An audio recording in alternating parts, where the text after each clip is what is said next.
নমস্কার বন্ধুরা, welcome to Suraj blog. আজকের ব্লগেতে আপনারা দেখতে চলেছেন দমদম নাগের বাজারের একটা বিখ্যাত বাঙালি রেস্টুরেন্ট কস্তুরি। কস্তুরি মানেই হচ্ছে নানান রকম মাছের আইটেম, এপার বাংলা ওপার বাংলার দুই বাংলার স্বাদ। তো এখানে কস্তুরিতে আমি যখনই যাই আমার মাংসের থেকে বেশি মাছই ভালো লাগে, কারণ এদের সত্যি মাছের আইটেমগুলো দারুণ। এখানে মেনু কার্ড দেখতেই পাচ্ছেন, বিভিন্ন রকম থালি রয়েছে, এরই সাথে সাথে বাংলাদেশের বিভিন্ন থালি রয়েছে। কিন্তু আমরা অর্ডার করে দিয়েছিলাম আমাদের মন পছন্দ একটা দারুণ ডিশ, আর আমরা তখন ধরে ওয়েটও করতে আরম্ভ করলাম। মেনু কার্ড দেখে ঝটপট অর্ডার করে দিলাম।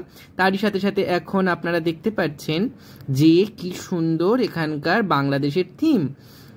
ও বাবা, সুদীপ তো আবার রাগ করছিল, তার আবার ছবি তুলছিলাম না বলে। তো মেনু কার্ড থেকে আমরা খুব দারুণ দারুণ কয়েকটা আইটেম অর্ডার করে দিয়েছিলাম। তো এবার আপনারা দেখতে চলেছেন সেই আইটেমগুলো। ততক্ষণ ভাবলাম অর্ডার যখন হয়ে গেছে তো আমরা একটু ছবি তুলে নিই। তুললাম কিছু ছবি, দেখা যাক কবে দেয়া যায়। তবে কিছু দেখিয়েই দিলাম এখানে ভিডিওর মধ্যে, কেমন লাগছে বলবেন। আচ্ছা, তো আমরা আজকে অর্ডার করে দিয়েছিলাম, সেগুলো আপনাদের সামনে এক্ষুনি আসতে চলেছে। তার মধ্যে প্রথম আমার ফেভারিট আইটেম হচ্ছে ভেটকি মাছের। বিশ্বাস করুন বন্ধুরা, মুখে জল আসা এই জিনিসটা আমি ভীষণ ভীষণ ভালোবাসি। উফ, মুখে দিয়ে তো কি যে আনন্দ লাগছিল। তারপরেই নিয়ে নিয়েছিলাম আমরা ঝরঝরে সাদা ভাত, সোনাঝুরি আলু ভাজা, এটা আমার ফেভারিট ডিশ। কচু পাতা দিয়ে চিংড়ি মাছ ভাপা এদের সিগনেচার ডিশ, এটা অবশ্যই ট্রাই করবেন। তারই সাথে ছিল হচ্ছে চিংড়ি মাছের মালাইকারি, আর এরই সাথে ছিল হচ্ছে ভেটকি মাছের পাতুরি। বন্ধুরা, হ্যাঁ বন্ধুরা, ভেটকি মাছের পাতুরি এটাও আমার one of the favourite item. শুধু আমারই একার নয়, সুদীপেরও ভীষণ ফেভারিট আইটেম এটা। তো আমরা প্রত্যেকটা ডিশই মোটামুটি এক এক করে অর্ডার করে নিয়েছিলাম। অনেকদিন ধরেই ভাবছিলাম এই আইটেমসগুলোকে গিয়ে ট্রাই করতেই হবে কস্তুরি থেকে। কাঁসার থালায় পরিবেশন করে সুদীপবাবু তো খাওয়া শুরু করে দিল, জাস্ট আর অসম বলছে।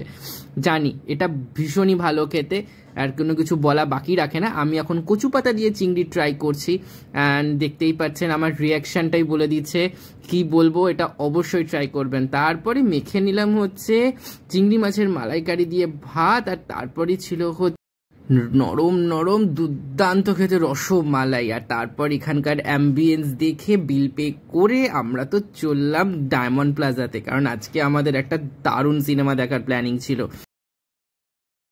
তারপর কস্তুরিকে জানালাম টাটা বাই বাই এত সুন্দর একটা লাঞ্চের জন্য, আর তারপরে আমরা চলে গেলাম সোজাসুজি ডায়মন্ড প্লাজাতে। আর ডায়মন্ড প্লাজাতে গিয়ে আমাদের ফেভারিট একটা চকলেট, সেটা আমরা অবশ্যই খাই যখনই আমরা ডায়মন্ড প্লাজায় যাই।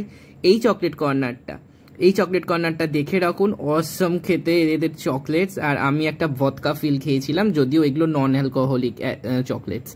বাই।